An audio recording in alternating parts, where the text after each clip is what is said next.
Today on Investigate TV Plus, fighting a rising tide, but the solutions have consequences. We won't be able to tell people I told you so, and the generation that comes up behind us won't know any better. We travel to a vanishing coast for an in-depth look at plans to keep vital land above water. That we've got a real fighting chance. We see it before our eyes. We see it right here. Plus, a danger in dust. I didn't do anything wrong. I breathed air, and that got me really sick. Why the disease is difficult to diagnose and where some scientists believe the threat could spread. And creating art with trash. I love the thrill of finding something in a dumpster and giving it new life. How wooden trolls popping up around the world inspire people to reduce waste. In-depth stories that inform and inspire. You're watching Investigate TV Plus. Scientists say Earth is warming at a faster rate than any point in recorded history, and it's a threat to your health and well-being.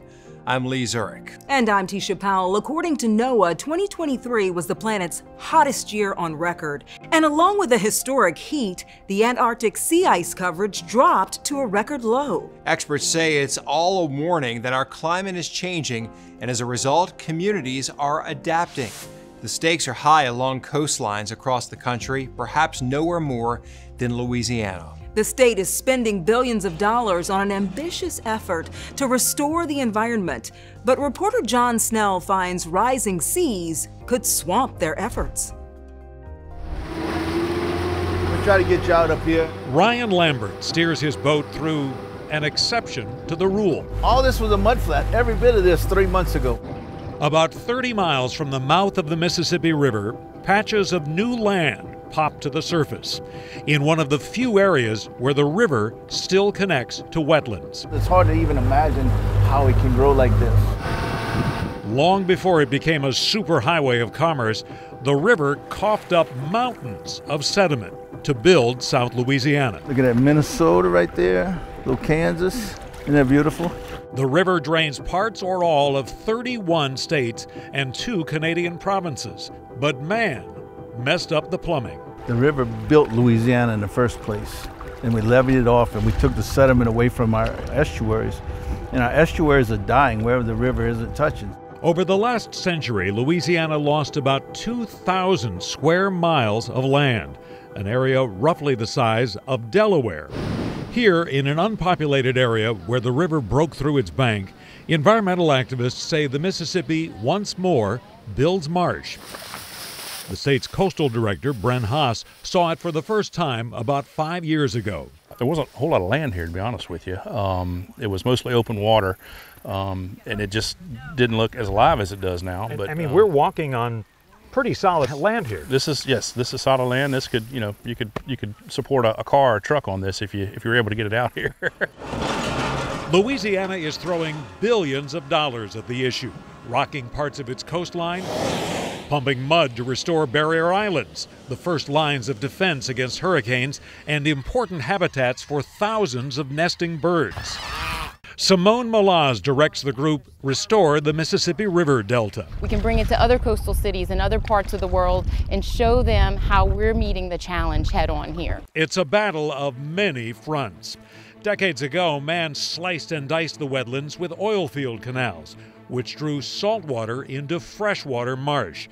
And scientists warn rising seas could swamp the entire effort. We have to address climate change. We have to address that. And for us, there is more at stake than for most other places around the world. Tulane researcher Torbjorn Turnquist co-authored a recent study warning rising seas pose an urgent threat to the world's coastal wetlands.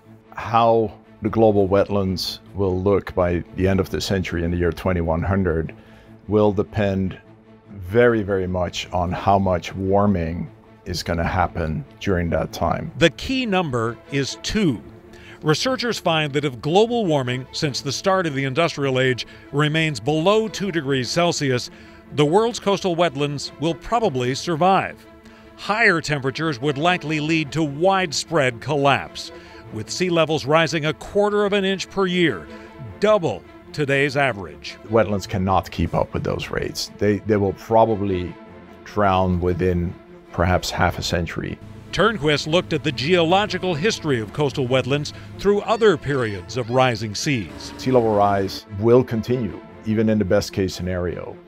But we still have an opportunity to prevent the rate of sea level rise to accelerate to, really dangerous rates.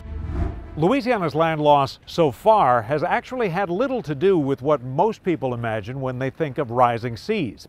Instead, the concern here is relative sea level rise.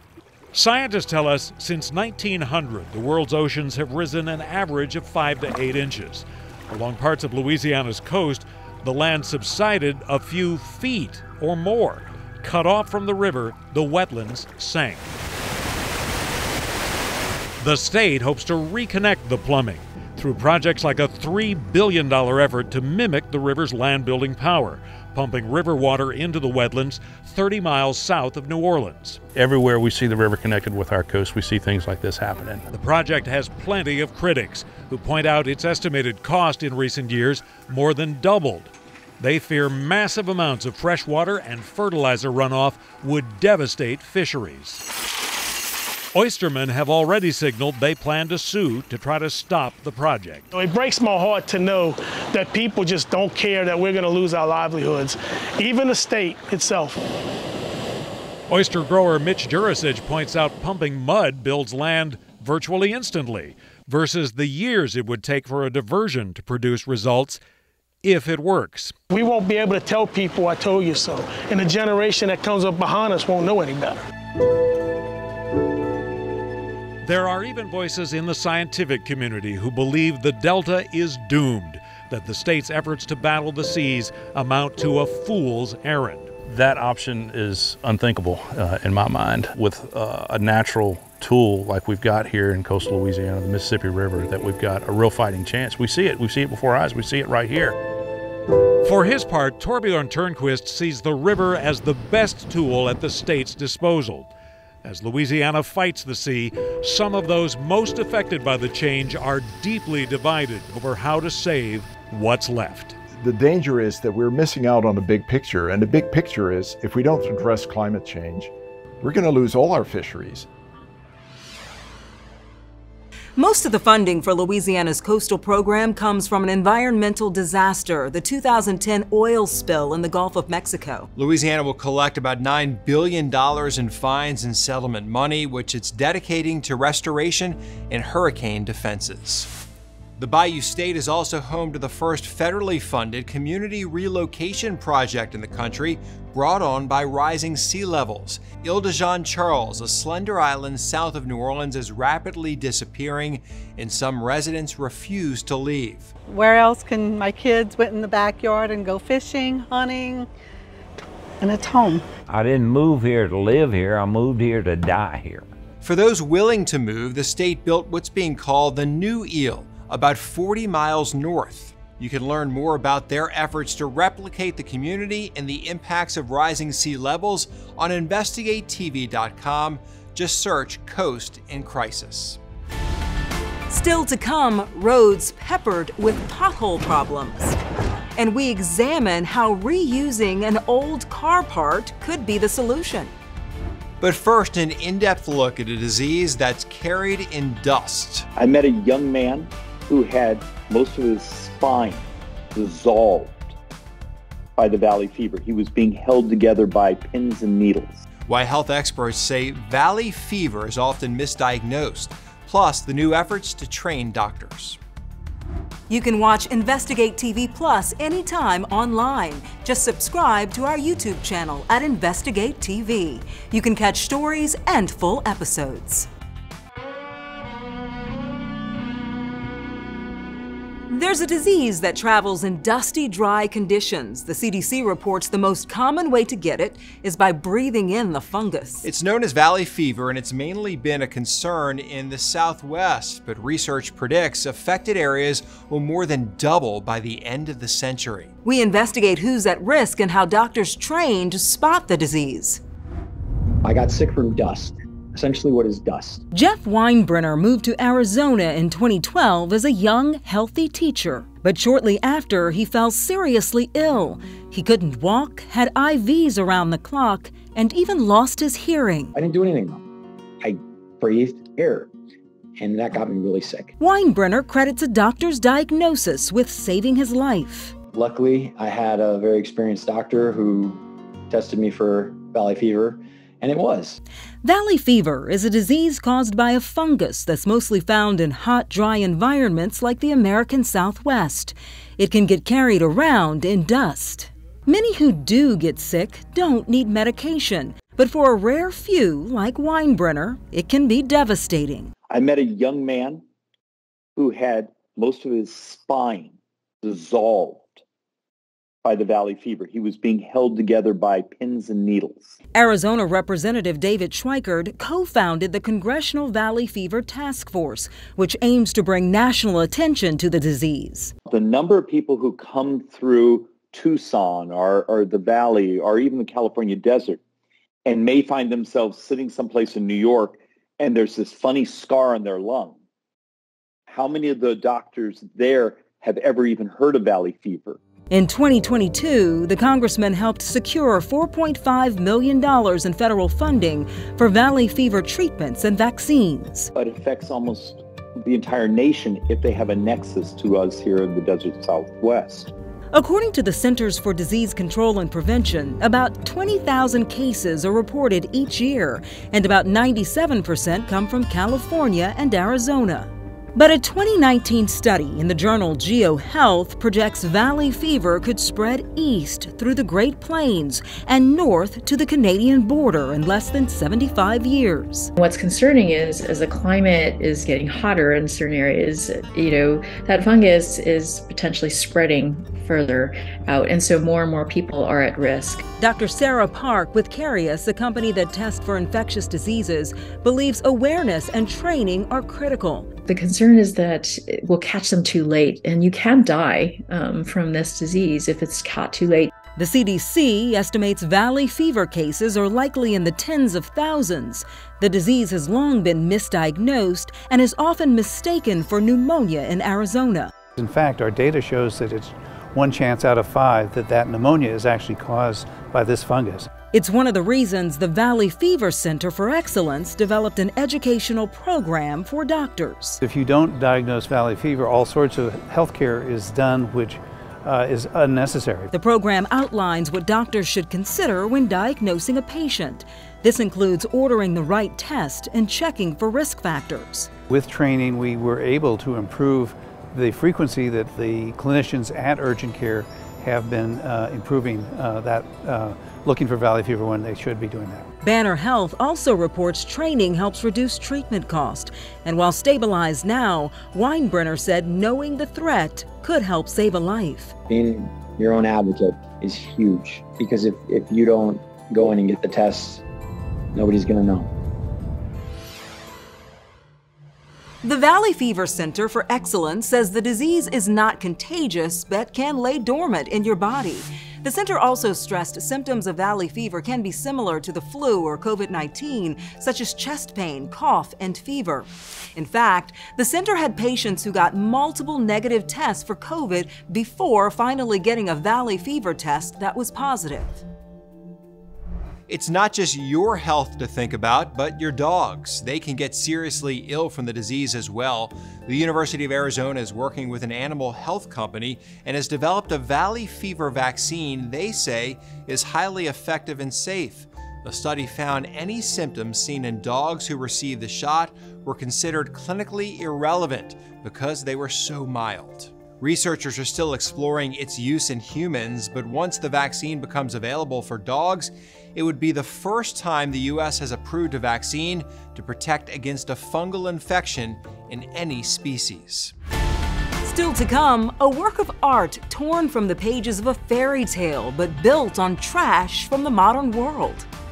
Plus, potholes plague roads across the country. We uncover how a recycled material could pave the way for a smoother ride. You can watch Investigate TV Plus anytime online. Just subscribe to our YouTube channel at Investigate TV. You can catch stories and full episodes.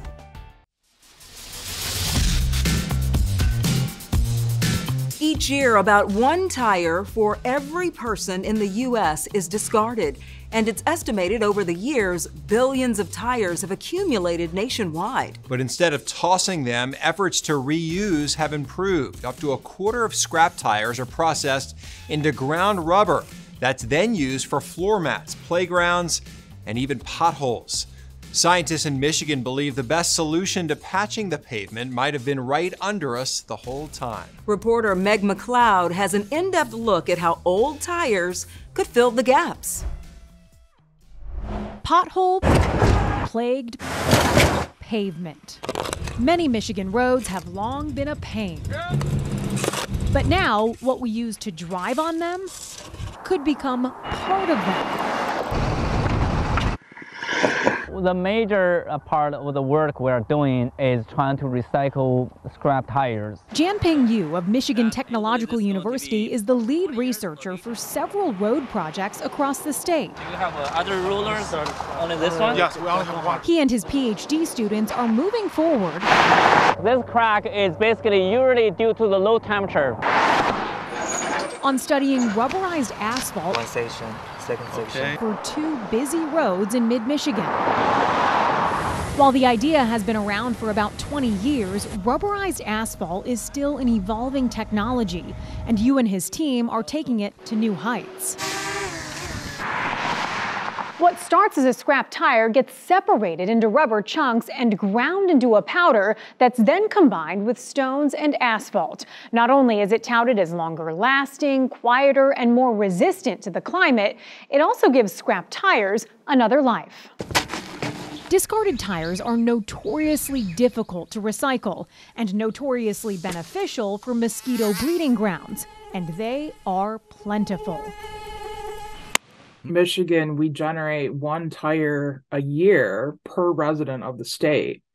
So you start looking at that, that's almost 10 million tires in a year. That's why Kirsten Clemens says the Michigan Department of Environment, Great Lakes and Energy is focused on finding new uses for old tires, from construction to cushioning stalls for cows and horses. We can get right down to rubber dust. I mean, it's like powdered sugar, and you can do things with that. And the team from Michigan Tech is confident this soon-to-be rubberized road will last at least 5 to 10 years longer than traditional asphalt. I think 20 years is a very reasonable or even conservative estimate. The hope is that projects like these will dig up new interest in this evolving technology. It plants the seed for those future projects to say that, hey, this stuff really does work. Making where the rubber is in the road a benefit for drivers across the state.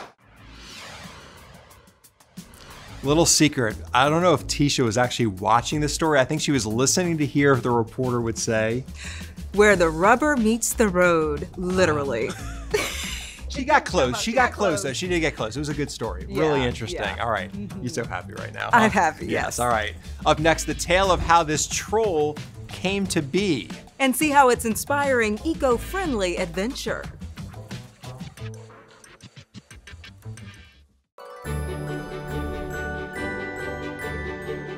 It might sound like the beginning of a fairy tale, but there are giant wooden trolls made of trash linking cities around the world. With the help of volunteers, Danish artist Thomas Dambo has spent years making these sculptures out of recycled materials. He hopes his art not only inspires people to take an adventure outdoors, but makes them realize trash can be turned into something beautiful. Reporter Io Elise shows us how they brought a troll to life in Portland, Oregon.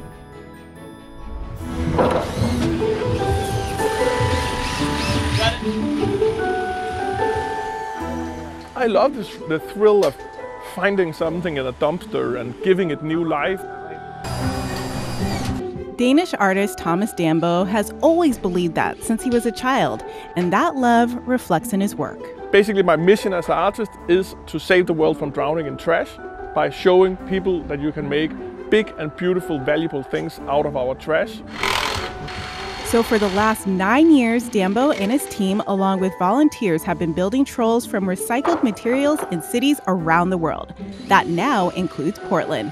Mark Jaso is one of the volunteers working on the troll. I'm not necessarily artistically inclined, and the idea that I could be a part of a creative process really appealed to me. It's all part of a project called Trail of 1,000 Trolls. Dambo is working to create 1,000 of the magical creatures. The troll that is now in Southwest Portland at Nordic Northwest is the 121st. His name is Ole Bolle. Each troll has its own story, and Ole Bolle's tale is based on a popular Danish children's song. In the fairy tale, the troll is sniffing out for somebody's cooking up buns, and that's why it's opening up the house to see if it could maybe have some of the buns. It sort of evolves. It doesn't look like a troll for the first week. Peter Hjalmar Loop is with Nordic Northwest, a Nordic cultural organization that commissioned the 19-foot sculpture. He says Ole Bolle is made from recycled materials sourced in Portland. We're trying to be very environmentally sensitive, and I think that really resonates with an Oregonian. We're all outdoors, and that's very Nordic in the value system that they have as well. And Dambo hopes that the trolls will spread a little magic and a little thoughtfulness. And then remember that next time that they empty their trash can to think about, is there treasure in here that I should give to somebody instead of making it a problem for the future generations. There are troll creations in 17 countries, all with their own names and stories. In 2024, Dambo says he's bringing new trolls to life in Texas, Minnesota, Rhode Island, and France. That's it for us on Investigate TV Plus. I'm Tisha Powell. And I'm Lee Zurich. Thanks for watching. On the next Investigate TV Plus, the high cost of life-saving care. The cost of care, the shots, all of that could add up to $20,000, $30,000. We take an in-depth look at rabies treatment expenses and hear from the congressman looking to turn his brush with the rabid fox into a public policy change.